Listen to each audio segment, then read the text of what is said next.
अखिल शक्ति धर स्वधाम्ना अन्यांश सचरणं श्रवणत्वगाधि प्राणान्नमो भगवते पुरुषाय तुभ्यम्। जय जय श्री राधारमण, जय जय नवल किशोर, जय गोपी चित्त चोर प्रभु, जय जय माखन चोर। श्री राधा जी मेरी स्वामिनी, मेरा जी को दास, जन्म जन्म मोहे दीजिए वृंदावन को वास। सच्चिदानंद रूपाय विश्वोत्पत्त्यादि हेतवे तापत्रय विनाशाय श्री कृष्णाय वयं नमः। यं प्रव्रजन्तमनुपेतमपेतकृत्यं द्वैपायनो विरह कातर आजुहाव उतरेति तन्मयतया तरोभिनेदु स्तं सर्वभूतहृदयं मुनिमानितोऽस्मि।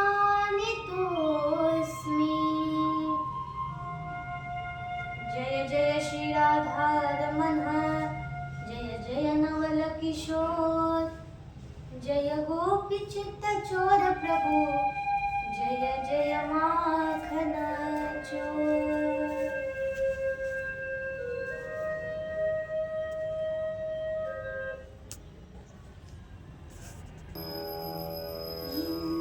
दान धर्मान राजधर्मान मोक्ष धर्मान विभागशः स्त्री धर्मान भगवत धर्मान समासव्यासयोगतः। भीष्माचार्यांनी अनेक प्रकारे उपदेश केला। दान धर्म, राजधर्म, मोक्ष धर्म, स्त्री धर्म, भागवत धर्म यांचे वेगवेगळे संक्षिप्तपणे आणि विस्तारपूर्वक वर्णन केलं।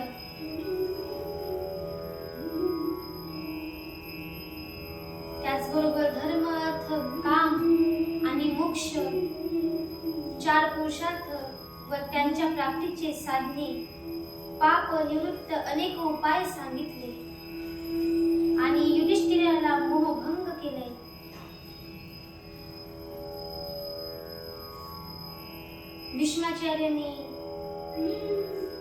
भीष्माचार्य हे गंगा तटेवर शय्येवर झोपलेले आहे, पडलेले आहेत। त्यावेळेला भीष्माचार्यांनी भगवंतांना सांगितले की देवा, माझ्या अंतसमयी तू माझ्या जवळ राहा, माझ्या अंतकारी मला तू हवाय। इतना तो करना स्वामी, जब प्राण तन से निकले, गोविंद नाम लेकर मेरे प्राण तन से निकले। काय निष्ठा असावी, कशाची कमतरता होती महाराज? गंगापुत्र होते, वडिलांसाठी ब्रह्मचारी, कोणती कमी नव्हती, पण शेवटी त्यांना सुद्धा त्यांचं प्रारब्ध चुकलं नाही। शेवट झोपले आहे आणि शेवटची इच्छा काय मागावी? देवा, एवढंच कर, माझा जेव्हा वेळ येईल, माझं जेव्हा अंत होईल, तेव्हा मला माझ्या डोळ्यासमोर तू उभा आहे। श्री गंगा जी का तट हो, यमुना का वनसी वट हो, मेरा सावरा निकट हो, जब प्राण तन से निकले। देवा, जेव्हा माझा प्राण या देहातून निघेल ना, तेव्हा तू माझ्या जवळ हवाय, आणि तू नुसता जवळ नकोय मला, तू माझ्या इच्छेप्रमाणे माझ्या जवळ हवाय। जसं तू लहानपणी बालक्रीडा केल्या, यमुना मातेच्या तटावर जसं तू बालक्रीडा करायचा, तिथं जे सौंदर्य, तिथं जे आनंद निर्माण व्हायचा, तो गंगाच्या तटेवरची निर्माण व्हायला हवा. आणि नुसतं तेवढंच नाही, तू माझ्या जवळ उभा हवाय. काय प्रेम असावं, काय श्रद्धा असावी, काय निष्ठा असावी. आपल्याला थोडं दुःख झालं की आपण देवाला लगेच तक्रार करतोय, सुखात देव आठवत नाही, पण दुःखात तो आठवल्याशिवाय राहत नाही. भीष्माचार्यांची काय निष्ठा असावी. देवा, जेव्हा माझा या शरीरात माझा प्राण जाईल ना, तेव्हा माझ्या पुढे तू हवाय, मला अजून दुसरं कोणी नकोय. किंवा भीष्माचार्याकडे कशाची कमी होती, सर्वच होतं महाराज. पण देवासाठी त्याग बघा, निष्ठा बघा. पीतांबरी कसी हो, छवि मन में बसी हो, होठों पे तो कुछ हंसी हो, जब प्राण तन से निकले. देवा, तू नुसतं असंच नाही यायचं, तर पिवळा पितांबर तू धारण करून यायचं.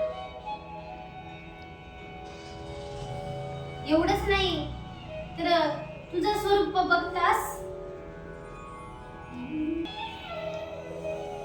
पीतांबरा धरून बिंब फलांधरोष्टार. तू पिवळे वस्त्र परिधान केलेले असावे, आणि तुझं ते स्वरूप बघताच दुसरं काही दिसावं नाही, तेच माझ्या हृदयात राहो. त्यात तुझ्या चेहऱ्यावर काहीतरी हास्य असावं. होठों पे तो कुछ हंसी हो, जब प्राण तन से निकले. मेरा सावरा खरा हो, मुरली का स्वर भरा हो, तिरचा चरा भरा हो, जब प्राण तन से निकले. देवा, माझा जेव्हा प्राण जाईल ना, जेव्हा मी तुझी आठवण काढेल ना, तेव्हा तू मुरली वाजवत असायला हवाय. आणि येताना तू एकटाच येऊ नको, तर सोबत राधेला सुद्धा आण. किती प्रेम. उस वक्त जल्दी आना, नहीं शाम भूल जाना, राधे को साथ लाना, जब प्राण तन से निकले. आणि देवा, येताना उशीर करू नको, लवकर ये आणि येताना राधेला घेऊन ये. बघा काय प्रेम आहे. एवढं देव आपण आपलासा करावा का देवाने आपल्याकरिता यावं. आपुला तो एक देव करून घ्यावा, एवढा देव आपलासा करावा, एवढी निष्ठा असावी. आता निरोप घेण्याची वेळ आली. देवाला विनंती केली, देवा, आपण माझ्या सन्मुख उभं राहावं. भीष्माचार्यांनी 11 श्लोकांमध्ये पुष्पिताग्र छंदामध्ये दिव्य अशी स्तुती केली आणि या जगाचा निरोप घेतला. इकडे धर्मराजा सिंहासनावर बसले. धर्माच्या राज्यात कधी दुष्काळ पडला नाही, कधी अतिवृष्टी आणि अनावृष्टी झाली नाही. कोणी उपाशी नव्हता, कोणी आजारी नव्हता. धर्माचं मर्यादा पालन करणारा दुखी किंवा आजारी कसा काय राहणार. कौरवांच्या राज्यात धर्म हा दास होता आणि तोच धर्म आज पांडवांच्या राज्यात हा राजा आहे. आपल्या जीवनामध्ये धर्माचं स्थान हे सर्वोच्च असलं पाहिजे. धर्माच्या राज्यात धर्माचं शिक्षण देखील दिल्या जायचं. आरोग्यम भास्करात इच्छेत मोक्षम इच्छेत जनार्दनात. धर्मराजा सूर्याची उपासना करते. सूर्य भगवंत आहे, साक्षात भगवंत आहे. जिथे धर्म आणि नीती दोन्ही गोष्ट सोबत नांदत होत्या. राजा साक्षात धर्म होता, प्रजा ही तशीच धर्मनिष्ठ होती. यथा राजा तथा प्रजा. येथे वडील जे जे करीती तया नामे धर्म ठेविती. एरानुष्ठिती सकल. इकडे युधिष्ठिराचा राज्याभिषेक करून भगवान श्रीकृष्ण द्वारकेला निघाले. त्यावेळी ती शोभायात्रा बघण्याकरिता सर्वजण जमा झाले, गोळा झाले. आनंदी आनंद आहे. सर्वांनी लाभ घेतलाय. भगवंतांनी द्वारकेत प्रवेश केलाय. अनेक रूपे धारण केली आणि 16,000 राण्यांसोबत राजवाड्यात प्रवेश केला. इकडे त्यावेळी कामदेव भगवंताशी लढण्याकरिता आलाय. बघा, कामदेवाला असं वाटायचं किंवा कामदेवाच्या मनात हे होतं की मी भगवंत लहान असताना भगवंतानी मला पराजित केलं. राजपेठेमध्ये कामदेव हा हरला होता, पराजित झाला होता. त्याला असं वाटायचं की तेव्हा भगवंत छोटे होते, पण आता भगवंत मोठे आहेत. सुंदर असं तेजोमय रूप आहे. एवढंच नाही तर त्यांच्या सुंदर अशा पत्नी आहेत. तेव्हा राजपेठेत भगवंतांनी मला पराजित केलं, पण आता 16,000 राण्यांसमोर भगवंतांना मी नक्कीच पराजित करू शकेल असं त्याला वाटलं. त्यांनी अनेक प्रयत्न केले, पण भगवान योगेश्वर आहेत. कृष्ण अजिभ्यच राहिले. इकडे राजा परीक्षितीचा जन्म झाला. तो चहूकडे पाहू लागला. ब्रह्मदेवाने त्यांचं जातकर्म सोहरा केला. भगवंताच्या कृपेने त्यांचं रक्षण झालं म्हणून विष्णुरात त्यांचं नाव ठेवलं. परंतु बालक हा प्रत्येकाकडे निरीक्षण करून बघत होता. आईच्या गर्भात असताना मला ज्या चतुर्भुज मनुष्याचं दर्शन झालं तो कुठे आहे, तो यांच्यात का दिसत नाही. जे कोणी यायचं पण त्याचं निरीक्षण करायचा. हा ऐकतो, तो ऐकतो. म्हणून त्याचं नाव दुसरं परीक्षित ठेवलं.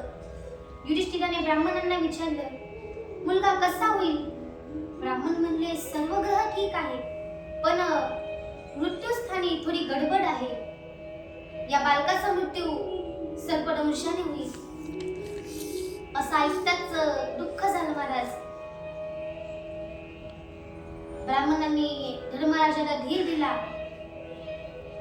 राजा, सर्पदंशाने जरी याचा मृत्यू होईल तरी याला सद्गती प्राप्त होईल, कारण याची इतर ग्रह शुभ आहे.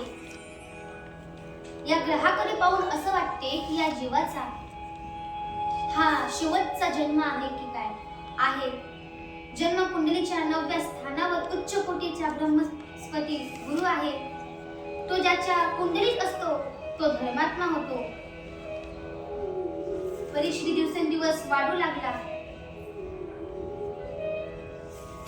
पुढे 14वा आणि 15वा अध्यायात धृतराष्ट्राने पांडव यांच्या मोक्षाची कथा सांगितली.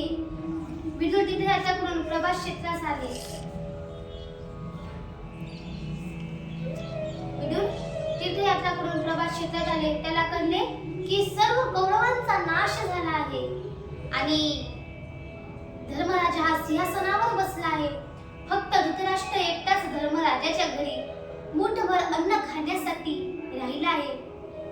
विदुर काका आले. धर्मराजाने त्याचे स्वागत केले. विदुर धर्माच्या स्वागताकरिता किंवा सन्मानाकरिता तिथे गेले नव्हते, तर आपल्या भावाला बंधनातून मुक्त करण्यासाठी ते तिथे आले होते. विदुराने 36 वर्ष तीर्थयात्रा केली.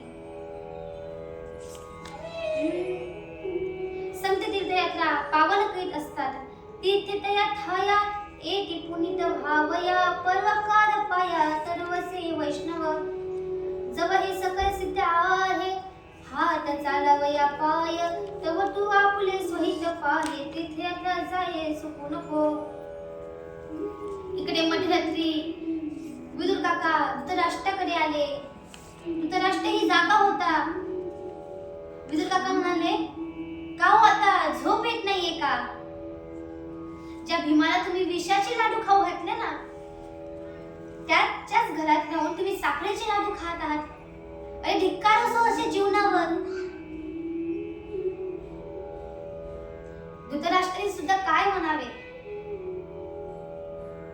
धृतराष्ट्र म्हणतोय, माझे पुतणे चांगले आहे, माझी सेवा करतात.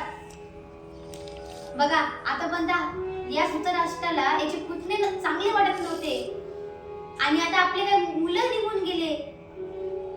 आता हाच धृतराष्ट्र आपल्या त्याच पुतण्यांना चांगलं म्हणतोय. काही मनुष्य देखील असे असतात, तोंडापुरते महाराज गोड बोलतात, माग काय ते नको करतात, पण जेव्हा योग्य वेळ येईल ना तेव्हा त्याचाच वाह करतात. तसं धृतराष्ट्र आयुष्यभर त्या पांडवांना कष्ट दिले, दुःख दिले, पण शेवटी त्याच्याच घरात राहून खातोय.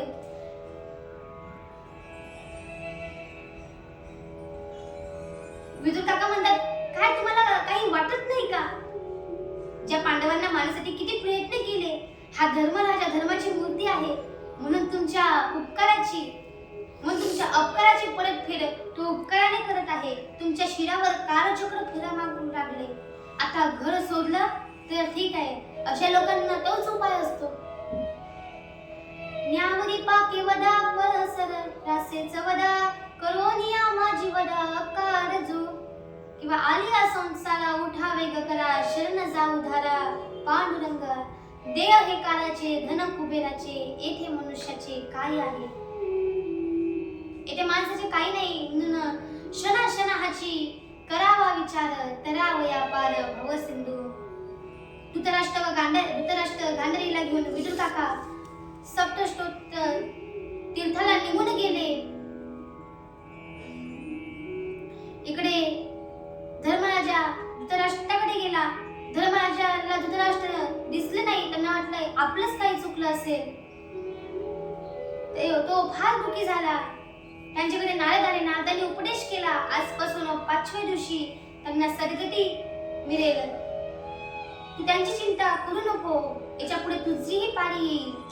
काकासाठी रडू नकोस, मले एक त्याचा तुझा शोक व्हा हे अकस्मात तोही पुढे जाता आहे. नारदजी म्हणतात, राजा आता सावध हो, मी तुला सावध करण्याकरिता आलो आहे. 6 महिन्यानंतर कलियुगाला आरंभ होत आहे. आता तू कोणाची चिंता करू नको. सावध झालो हरीच्या आलो जागरणा.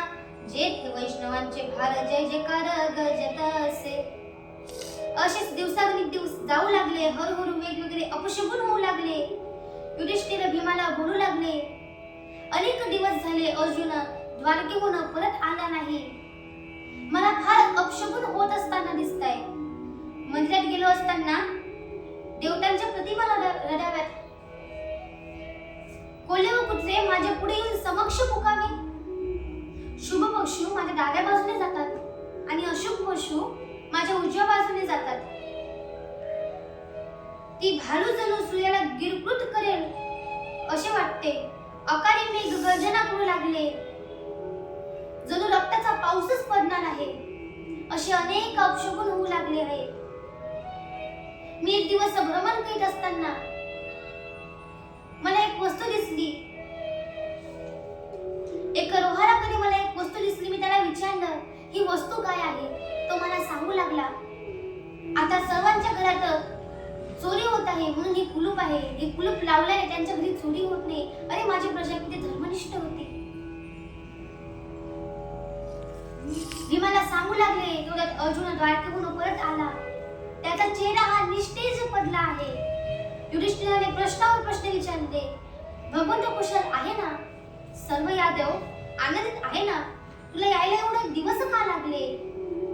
तू काहीच का बोलत नाही? अर्जुन काही बोलत नव्हता. अर्जुन रडत होता. तुझ्या हातातून काही पाप तर घडले नाही ना?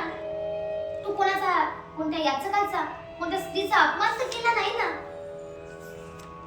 तुझी प्रतिज्ञा भंग झाली ना, असे अनेक प्रश्न विचारले. अर्जुन उत्तर देत नाही. अर्जुन फक्त रडतोय.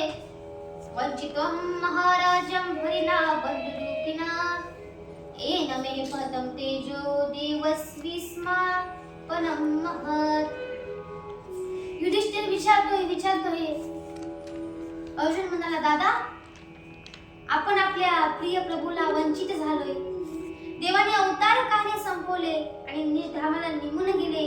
हे शब्द महाराज फक्त कुंती मातेच्या कानावरतीच पडले. कुंती मातेने आपला तिथेच देह त्याग करून दिला, तात्काळ देह ठेवला. आता युधिष्ठिराने महाप्रयाणाचा निर्णय घेतला. परीक्षितीचा राज्याभिषेक केला आणि स्वर्गारोहणाची तयारी केली. 5 भाऊ आणि सोबत द्रौपदी आहे. हिमालयाच्या दिशेने निघाले. तिकडे केदारनाथ, तिकडे त्यांनी प्रवास चालू केला. केदारनाथला भगवान शंकरांची पूजा केली. जीव शिवांचे मिलन झाले. त्याच्या पुढे निर्वाण पंथ आहे. पांडवांनी तो रस्ता धरला. चालता चालता द्रौपदीचे पतन झाले. तशी ती प्रतिव्रता होती, पण अर्जुनावर तिचे अधिक प्रेम होते. मग तिच्याकडून हे पक्षपात घडले. म्हणून पहिलं पतन हे द्रौपदीचं झालं. दुसरं सहदेवाचं पतन झालं, कारण त्याला ज्ञानाचा अभिमान होता. तिसरं नकुलाचं पतन झाले, त्याला अभिमान होता, त्याला रूपाचा अभिमान होता. चौथं अर्जुनाचं पतन झाले. 5वं भीमाचं पतन झाले. भीमदादा फार खात होते.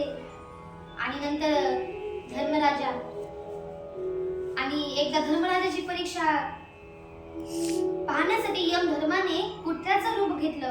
सोबत चालू लागले. एवढ्यात विमान आले. युधिष्ठिर कुत्रासह विमानात बसले. तेव्हा त्यांना सांगण्यात आलं, तुम्ही एकटे चला, या कुत्र्याला तुम्ही सोबत घेता येणार नाही. एवढ्यात धर्मराजा बोलला, 7 पावले सोबत चालणारा मित्र होत असतो, मी याला सोडून येणार नाही. बघा,